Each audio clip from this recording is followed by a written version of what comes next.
Welcome to the Conscious Combat Club, trauma-informed martial arts by women for women. I'm your host Georgia, and I cannot wait to go on this journey with you. Please note that some listeners might find this content distressing.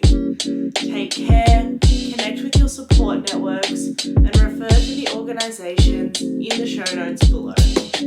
This episode is all about safeguarding and was recorded in response to the recent outcry for gyms to implement better safeguarding policies without much context around what that actually looks like for gym owners and where to start.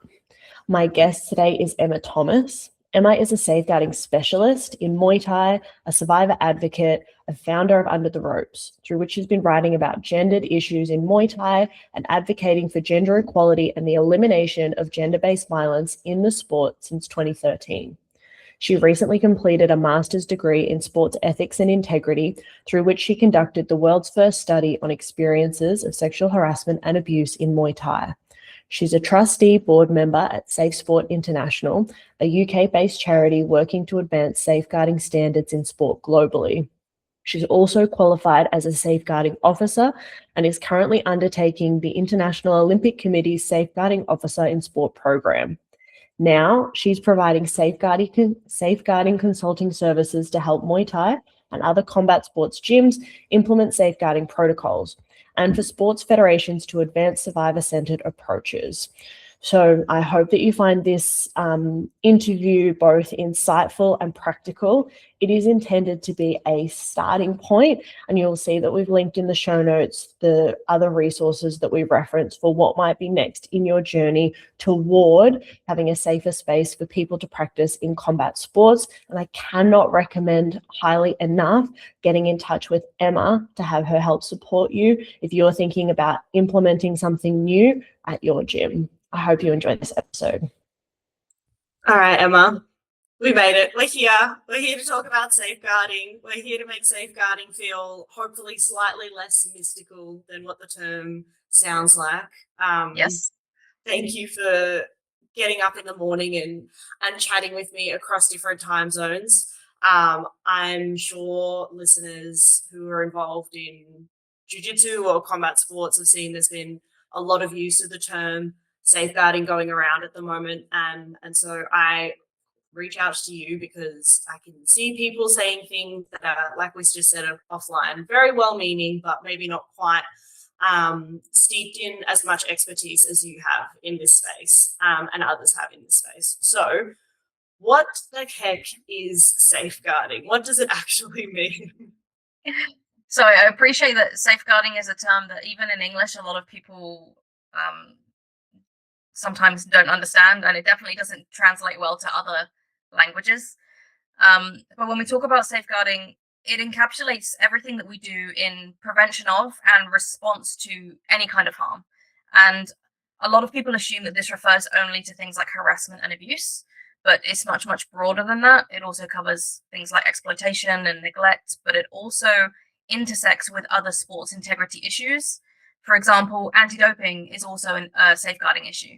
So having safeguarding measures in place is not just about having policies or having a certification, but it's about creating a culture where everybody's rights and well-being are respected and prioritized, and cultivating this kind of positive organizational culture, but also having the right people in the right positions to implement those and upholding those principles, being transparent and accountable throughout. So it's not just about checking boxes and having training, certifications, policies in place, but it's really also about culture.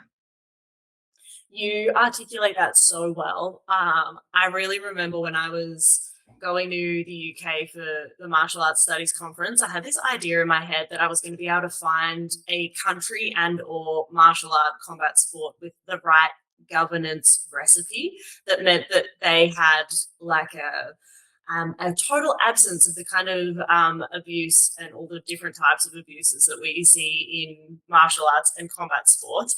And I can tell you, because I spoke to people from all different countries, all over the world, in all different sports, that doesn't exist. That was a very idealistic view that I had because it was missing the cultural change piece, right? It doesn't matter if you're an Olympic combat sport and you have that oversight. It doesn't matter if you have traditional martial arts values. It doesn't matter if it doesn't matter anything basically if there's not the culture to back it up, right? Yeah, and that is for me a really key part of my approach is that all of these measures that you have in place can be ineffective if you don't have a broader cultural change. And not only within your sport, but also outside of the sport, right? If we don't have a cultural change in the way, for example, that we view sexual violence and the way that we view people who come forward to report it, it makes it very, very difficult to have effective reporting mechanisms in place. So cultural change, it can be within the sport and more broadly. It's very, very difficult.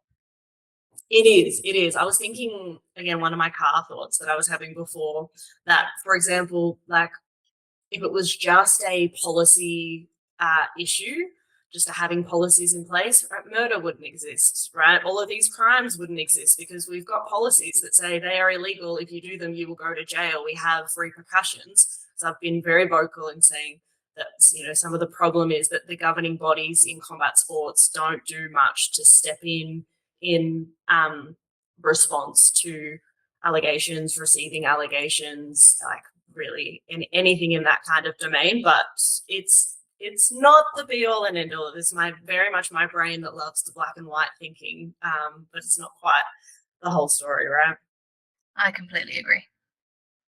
So for gyms who are like, okay, everybody's using this term safeguarding, it makes sense. I want to change my culture. I want to change our policies. I want to be able to say we're doing a good job with safeguarding. Where should we start? So I am a trustee for an organization called Safe Sport International, and something that we have been talking a lot about recently in a recent Safe Sport conference we had and paper we just released is about readiness to even take on this issue. So you want to first look at your organizational readiness to even approach the topic of safeguarding. Do you have an understanding, a basic understanding of what safeguarding means? A lot of people, when you interrogate that, it becomes clear that not so much. And this is really important because, like I said, it's not a widely understood term. And then, are your leadership and culture ready to give this topic the attention that it really demands, or are you thinking about just having a checkbox approach? And you have to assess how ready you are to implement policies, to receive reports, to handle those reports in an appropriate way, to handle investigative or disciplinary procedures. Because if you're not ready to take on that, then it's irresponsible to jump the gun and start doing those things right away. So I would encourage you to take a step back and really assess what your position is, so you can really look at what your needs are. Let's say I am the head coach and owner of a gym, and so I'm saying we are going to put some measures in place that are actually going to be followed up. I understand what safeguarding kind of looks like. What are some of the ways that, and I realize I didn't put this in as a question, so bear with me, but I've been thinking about this a lot. What are examples of ways that martial arts gyms can distribute power? Because, so for example, if you think about the structure of, let's use the Conscious Combat Club because it's what I'm familiar with. It's a charity, so there's a board, which means that if somebody complains about me, they can complain to the board and the board could discipline me. And the board have no financial they have no financial interest in how the organization does. They're legally not allowed to. And so it's kind of like a natural distribution of power in a way where it's not this situation where you report the gym owner to the gym owner and they say, get out of my gym.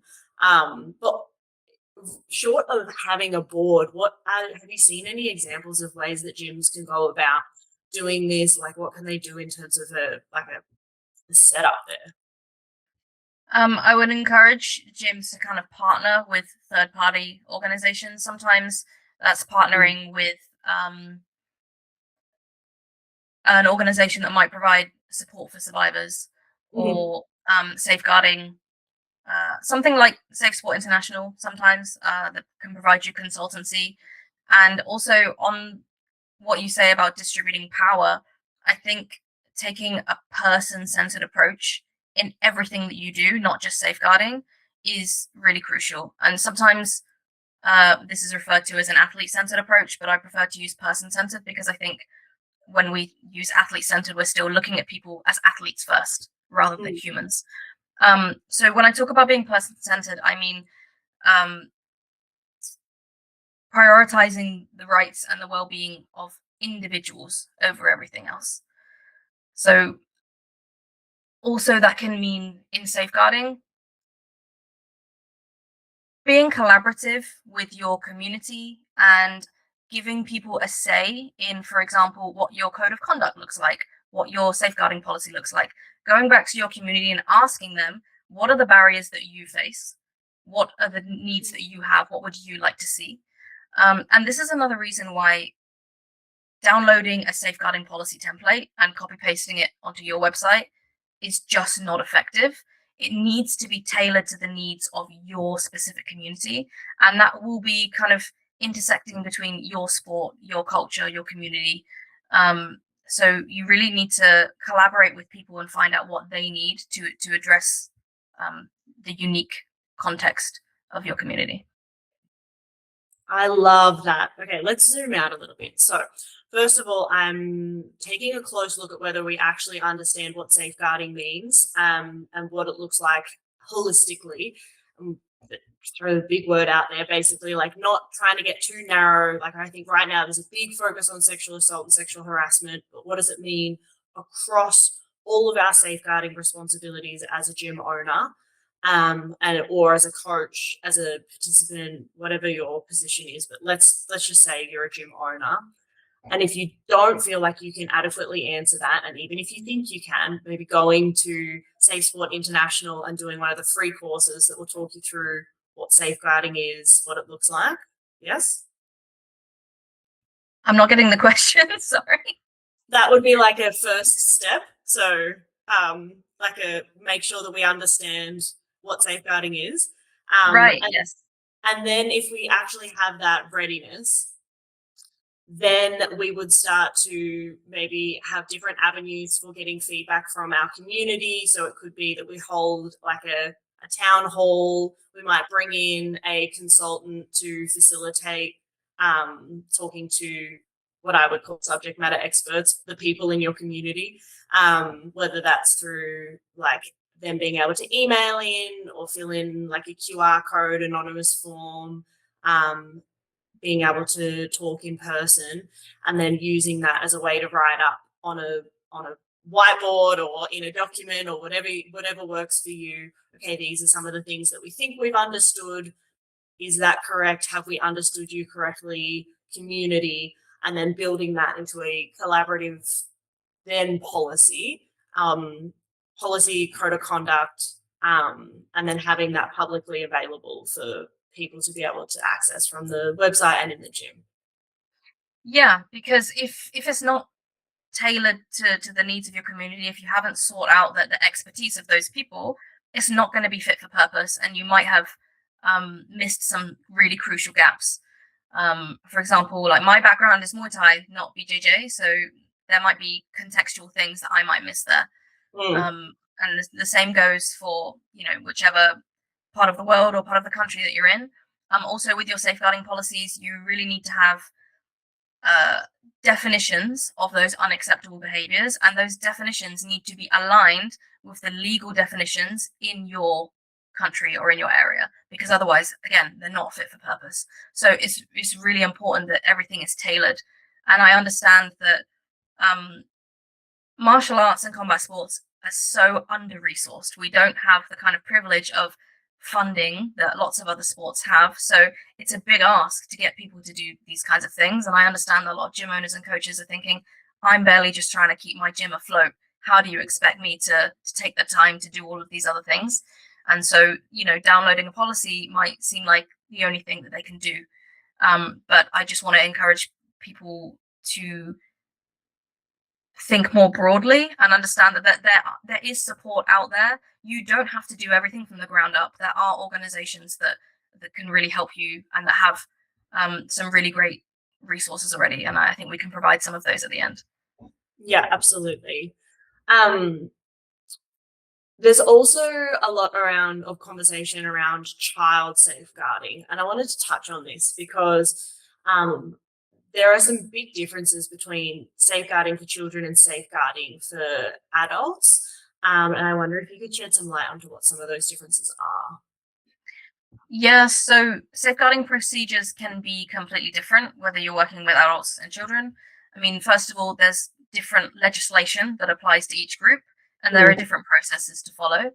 But the really key thing to keep in mind, because my work focuses on adults, is that adults have what we call the right to self determination, which means that they can choose not to protect themselves, or some people might word it as to make an unwise decision, but I don't like that wording. Um, and this can look like maybe not taking a case forward or staying in an environment where they have experienced harm.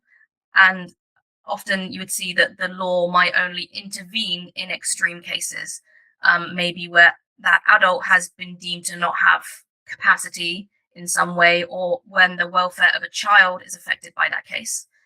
And this can make cases more complex, and it again requires taking that person centered approach I was talking about.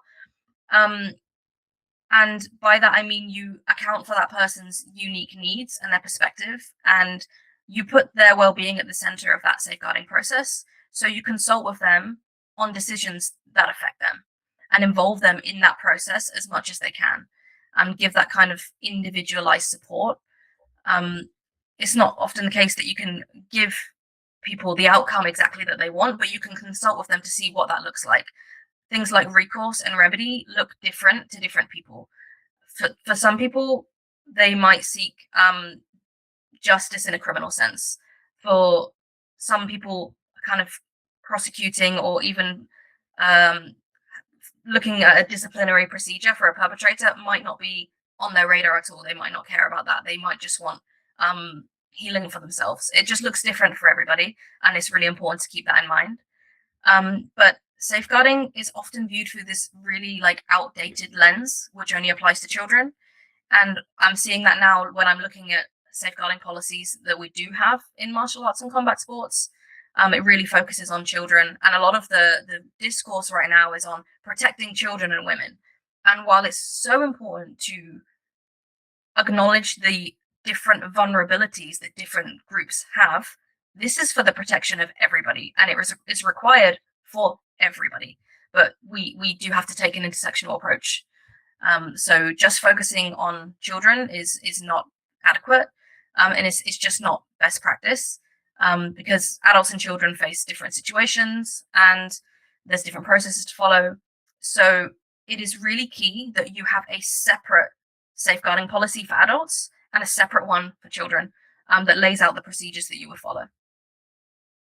Yeah, it's a big undertaking, like safeguarding in general. Like one of the reasons we don't work with kids is because we don't have the resources to back up a safeguarding for children like policy. We've thought about it, we've looked at what it would entail, and made the decision that we just don't have the resource to do that.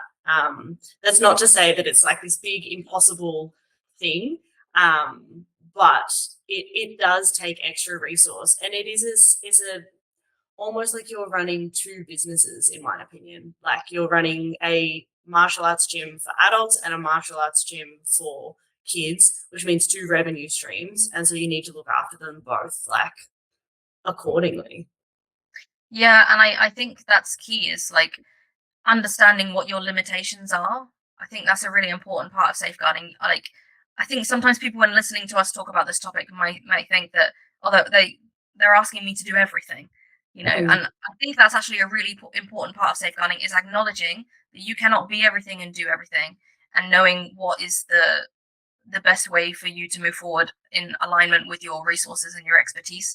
Even if you are a safeguarding officer, you can't you're not a therapist, for example. You can't give people legal advice. mm. You're not doing those investigations in most cases. You are taking the reports and centering the well-being of that person. So, yeah, I think it's really important to understand that you're not expected to do everything, but also to know when to lean on or refer people to other organizations that can provide that really specialized expertise. Yes, I think so much yes for that as a statement. And have I think said to you before, I loved a comment that I saw of yours on a post, which was around trying to move towards how can we guarantee accountability rather than trying to guarantee safety. Because the problem with the word safeguarding is it makes it seem as if that is what we're trying to do, is to be able to say, right now we've done enough to say this is a safe space. We can never guarantee, right? We can never guarantee safety. We can help people feel safer. We can help them feel safe enough to participate. We can put measures in place that mean we're going to be accountable if and when something does go wrong. But safety is not something that anybody can promise. Yes, I completely agree. And again, this is something that I find a little bit concerning in some of the advertisements that I'm seeing for gyms, or some of the current discourse around safeguarding in martial arts and combat sports, because I see gyms kind of advertising themselves as, we are safe. Come to our gym, we are safe. For example, we hire women coaches, we are safe. I mean, it's nice to show that you hire women coaches. It doesn't mean you're safe. Having a safeguarding policy doesn't mean you're safe. Actually, like you said, you can't guarantee safety.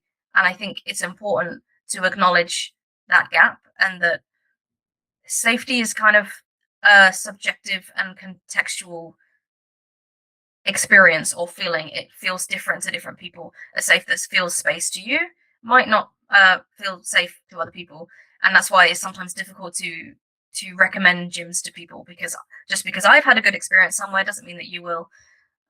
So yeah, we cannot guarantee safety, and I find it, I trust more when a gym acknowledges that, and kind of acknowledges that we want you to feel safe here. We try our best to create a safer sport environment. And we can promise that any concerns will be met with um, transparency and accountability. But I think it's sometimes misleading to Mm. promise safety. I don't think that's something we can promise anywhere. Yeah, absolutely. And it's something that we can move toward, right? It sits on a spectrum. As a subjective thing, it is something that we can always take steps to. So it's a tricky thing to try to articulate so that people don't feel like, oh well, if we can't guarantee it, then why even bother? That's I've kind of had some Yes. conversations that sit like that sometimes, and like it doesn't make sense, right? To say that, like the analogy of being like, oh well, if one of my car's tires is slashed, I guess I'll just go ahead and slash all the other three. Like, it doesn't really make sense. We can of course do our best, do our utmost. We can put policies in place. We can do things to help the space be safer. We can address our culture. We can talk to our community. We can engage experts. There's no limit to the amount of things that you could do to move towards safety. You just can't guarantee it. But I mean, our brains, I think I've mentioned at least twice already in this conversation, our brains love black and white. We love being like, yes, I have arrived, I am here. And it's just not like that. Yeah, and maybe this is contradictory, but at the same time, I do want to say that sometimes we kind of resign ourselves to, like, oh well, we can't prevent everything, so what's the Mhm. point? But actually, I I thoroughly believe, like, abuse and harassment is preventable. It is not something that we have to accept as part of our sport or our world. It is preventable. But my point is that the concept of safe sport is an ideal to strive for, but we are Mm. not there right now as we are with the procedures and the cultures that we have in place. So it's something to strive for, but I think it's important to acknowledge where we are right now.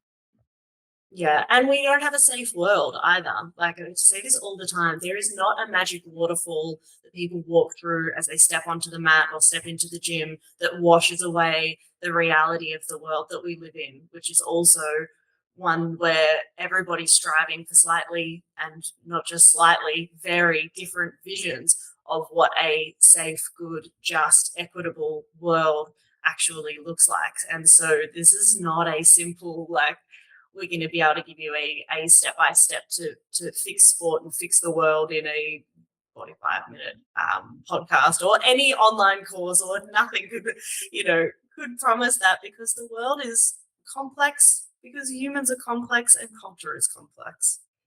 Yeah, and that's why that broader societal change has to be part of safeguarding approaches. When I'm talking about organizations like international federations, they have to kind of implement this in their educational and training approaches, really addressing those inherent biases that we have to tackle that. Because if we don't seek to create a kind of broader cultural change in the way we view various kinds of abuse and harm and neglect, then we can't just create a safety bubble around sport, you know? It would be nice, but yes, no, we cannot.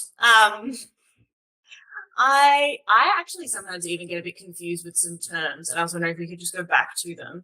What is a code of conduct? Like, what's the difference between a code of conduct and a safeguarding policy? Like, what does it mean? Sure. So a code of conduct is like a benchmark for the behaviors that are acceptable or not acceptable in your gym or your space. So a safeguarding policy is much more in depth, and it also sets out the processes that are going to be followed when someone either fails to meet those benchmarks or violates those standards that you have. And it also puts in place any measures that are taken to prevent any wrongdoing to be committed in the first place. So your safeguarding policy is kind of your overall framework to prevent and respond to any kind of harm, but a code of conduct lays out the behaviors that are put in place to support that framework. And both of those documents, again, need to be tailored to your community and put in place not just on a website or on the wall, but I think during onboarding of coaches and members and volunteers, everybody needs to sign these documents to prove that you've read them, you've understood them, and you will be held accountable to them. So it's really important to have both of these things in place. And with a code of conduct, it's nice to have one code of conduct that applies to everybody. But again, when I was saying before about having a safeguarding policy that has a separate for adults and children, for a code of conduct, it's nice to have individual sets of behaviors for different people in different roles. So a code of conduct for your coaches might look different to your members and to your volunteers. And if you have children in your space, then you should have a code of conduct for children that is adapted in terms of language that they can understand. Yes, and a code of conduct for parents, probably. Yes, that would be nice. And then are there any other things that we've missed touching on? I mean, that's a bad way to phrase it. I'm sure there are a lot of things that we haven't touched on, but what are some of the non-negotiable things that should go into a safeguarding policy?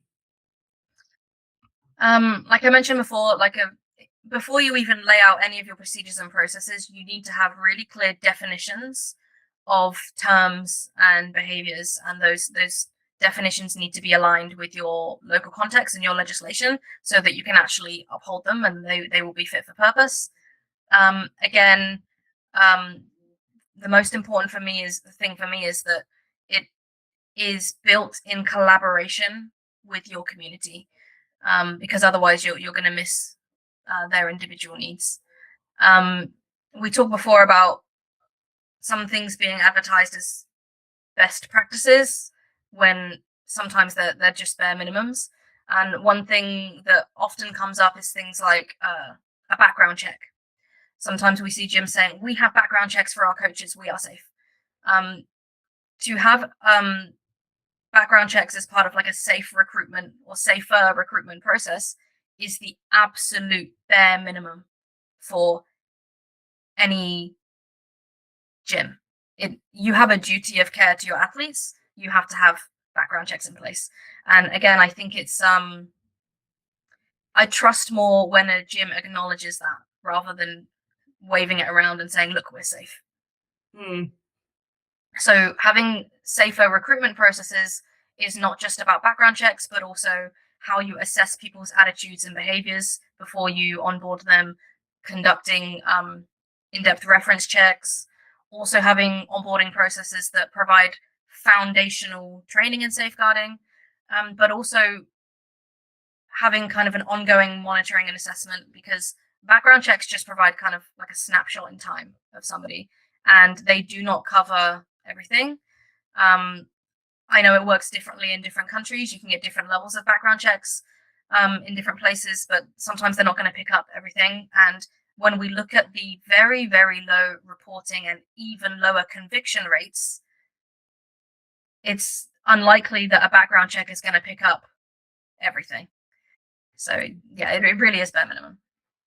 And I love also, I want to add that if you want some resources on safer recruitment processes, in the UK we have the NSPCC Child Protection in Sport Unit, and they have some really good resources on this for free online. Amazing. We will add that to the show notes.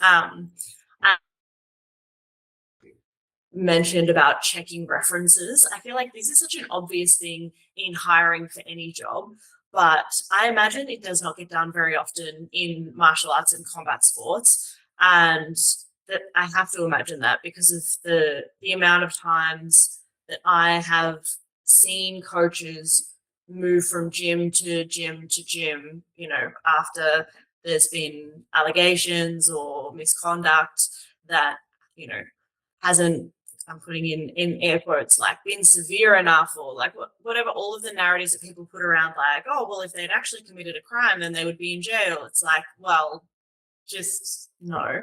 Yeah. But they are able to still find employment at another gym, and that's exactly what the background check's not going to pick up the fact of that. But there is no register that says, they were fired from their previous gym because of misconduct, and they're able to find somebody else who will, I'm imagining, just like willingly turn the cheek, turn the other way. I don't really understand how this seems to happen so often. So yeah, I love the emphasis on that, of being like, where did you teach prior to this? Like, can I speak to the coach at that gym? Kind of like, what were their experiences of working with you? Because I think that is so much more important than a background check, even. Yeah. Info. And I think it also comes down to gyms and organizations prioritizing sporting success and reputation over accountability and integrity. So they'll say, oh, this person is a black belt, or this person has all these championship belts, so they must be a great teacher, they have great credentials, or that's all they care about. And sometimes this is institutionally from federations, because we see federations prioritizing sporting success and getting medals over safeguarding. It's not very often that we're seeing kind of national or government funding being tied to safeguarding. I think in Ireland now, if you want to access funding for your sport, you have to have a certain number of safeguarding measures in place. I would love to see something like that rolled out more broadly, again, as a bare minimum. Yeah, absolutely. And I mean, it's difficult because there's not that backing, and there's also not a clear, like, in my mind there should be a blue tick that gyms like have to go through a certain level of benchmarking. Again, we're coming back to like a tick box, but there needs to be something that tells me that you've decided that you've done enough because you've put it on your website. It says that some other like expert-led governing body has said, looked at you, spoken to you, checks in with you every year, that you have to do to maintain like your registration with them, and that becomes a like a starting point for people who are looking for gyms that's not just so and so said this was a safe space, or this gym said we are safe. Yeah, so that does exist in some formats. I know some organizations are trying to roll out a kind of wider accreditation system. But so in the UK, we have a charity called the Anne Craft Trust, which is a charity that works on safeguarding adults in general, but they have a kind of sports section, and they have this kind of safeguarding and cultural tool, like that you can do this check with them every periodically. I don't know exactly how often. I think that's more for like bigger sports organizations. In combat sports in the UK, well, martial arts, I should say, I should stop using the two interchangeably, but I don't want to get into a philosophical question about what's a martial art and what's a combat sport, because we don't have time for that. But in the UK, we have the Martial Arts Safeguarding Code, and this is a free initiative from a charity. I believe that they are providing people foundational training and checks and policies. And then once you have those things in place, you get a little tick on your website that says, we have abided by this martial arts safeguarding code, and this is free. That is awesome. I do not think anything nearly close to that exists in Australia, but I'm happy for anybody to correct me on that and for that to be false. And I mean, yeah, like I want to try and always be holding multiple things at once, right? We're complex people. We can hold this. I'm not saying that then the tick means that they like are one and done. If you go back and listen to the episode called Normally a Cock, that episode features a coach who had a tick on his website, has done the training, was not a good person, was an abusive person. So like these are not. Yeah, and the usually for these types of organizations, you need to, this is not a tick that you just receive and then it's done. It's something that you need to refresh, and you need to show that you have abided by these regulations every year or every 2 years. It requires ongoing monitoring and assessment and feedback. And the same goes for when I keep repeatedly talking about how you have to have that connection to your community and what they need. But again, it's not about just having a Google form one time or having a sit down fireside chat with them one time and asking what you need, even though that's nice, that's a good start. But it's about creating an ongoing feedback loop where you are encouraging this kind of ongoing and open information sharing, and trying to really create a culture where people can feel comfortable with coming forward to you and knowing that something will be done with that information. And I know it can sound really vague when we talk about creating cultures, and I think sometimes people just want, like you said, a black and white solution. But I think we really have to acknowledge that it takes both. Yeah, and if people take one word away, maybe that would be that this is an ongoing thing, not just when it's on everybody's Instagram feeds, not just at the start of the process, that this becomes something that you build a cadence into your planning, whether you tie it to your quarterly reporting. This is the weirdest thing to say. I'm sure no gyms do quarterly reporting.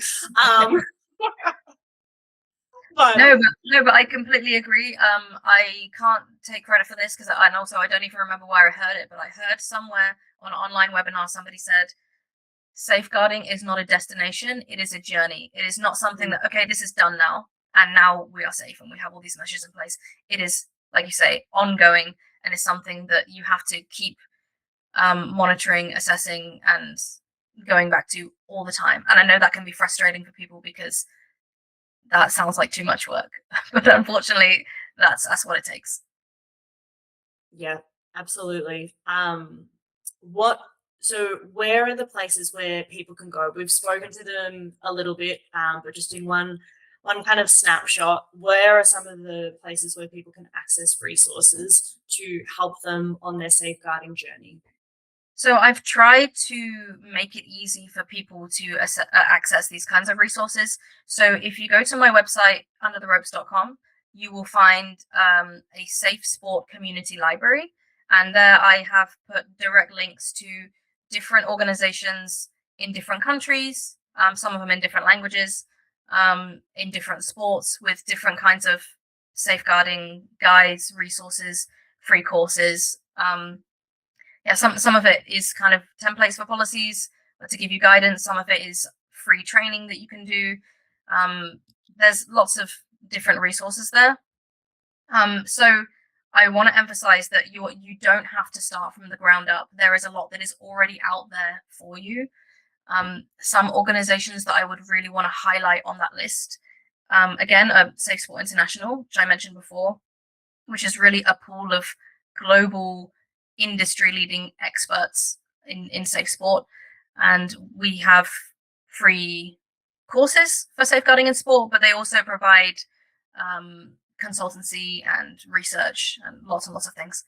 Also, what was previously known as the Army of Survivors, that is now known as the Athlete Survivor Assist, or just the Assist for short, is a US-based organization that is really specializing in trauma-informed approaches.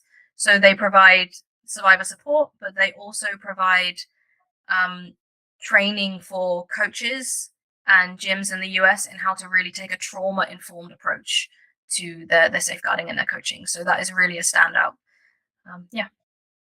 Fantastic. Well, we will pop the link to that. Thank you so much for doing all of the work for me and for everybody else and putting all of that in one place. And I think for anybody listening, something that you can do that is free that could help make the world a better place, I think, is share that, right? Put it on your stories, share it with your community, even if you don't own a gym, if you don't have enough sway with the owners of your gym to send this list of resources to them and push them as a starting point. Maybe somebody who knows somebody who knows somebody. This is how the internet works. The more that we can share high quality information online in a sea of noise, I think the better that the outcomes for everybody will be. And if there's one thing that everybody in this community has in common, it's a love of martial arts and combat sports. Yeah, and when I talk about safeguarding, I think sometimes people see it as an attack. People view safeguarding as kind of a negative thing, or they have like a fear-based approach to the topic, or they think that safeguarding officers or people who advocate for safeguarding are the fun police. And we just want to make things more difficult. But honestly, it really comes from a love of the sport and for me wanting other people to experience and enjoy all of the benefits that my sport has to offer without any of the things that I had to go through. It's really about loving my sport enough to want better. And I think that, like you say, sharing these resources, even a small thing like that, makes a difference, because it is all part of kind of dismantling this taboo that we have around even talking about the subject. So yeah, dismantling that fear-based approach and knowing that it's something that we can talk about. You don't have to be an expert. You don't have to know everything. And if you are talking about safeguarding, it doesn't mean that you are assuming that something is going to go wrong. It means you are prepared to be accountable if it does. Very, very well said. Thank you so much for giving up your time to chat with all of us about safeguarding. Oh, you're welcome. I'm happy to do it. Thank you for being part of the club. We'd love to hear from you. If you'd like to get in touch, please refer to the information in the show notes. If you'd like to support this podcast, please consider leaving us a review or subscribing on whichever platforms you use to listen or watch the podcast. The Conscious Combat Club acknowledges the traditional owners of the lands in which we work, live and play. Always was, always will be Aboriginal land. We'd like to say thank you to Nari for the beautiful song Shape Me, heard at the beginning and end of every episode. If you'd like to connect with Nari, you can find her on Instagram at Nari. Don't gotta tell you what my name is, I don't gotta explain it. Walk in the room, hear a boom erupting like I'm famous. I'm here shedding shells, I'm shameless. Half in nothing, no complacence. Walk too many tight ropes with no hope, so I became this poster they hold over all the heads of trauma holders. You don't need to know my history, I move boulders. Atlas shrug, cause I lifted the weight up off his shoulders. No pretense of defense, move first like chess soldiers. This goes deeper than empowerment, cause I'm the one to power it.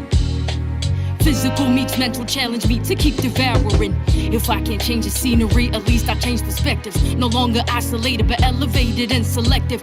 Darkest places become beautiful spaces. This is where rage meets patience, meets power meets gracious.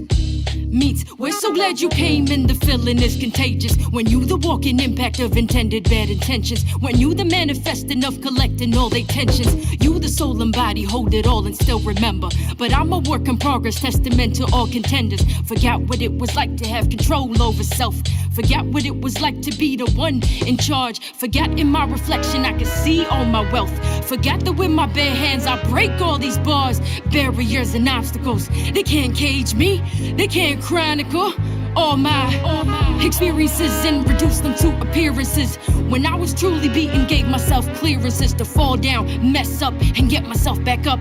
I'm not looking for clovers cause I don't believe in luck. Damn, you were badass, I heard them say it clearly. Why thank you very much, I know now I'm not weary of what's next for me. Cause I expect to see growth like I was planted, watered, fed, and bloomed to be. The positivity and accountability, knowing they won't step if I'm the agent of my agency. I think I found my voice again, huh? I think I found my voice again, huh?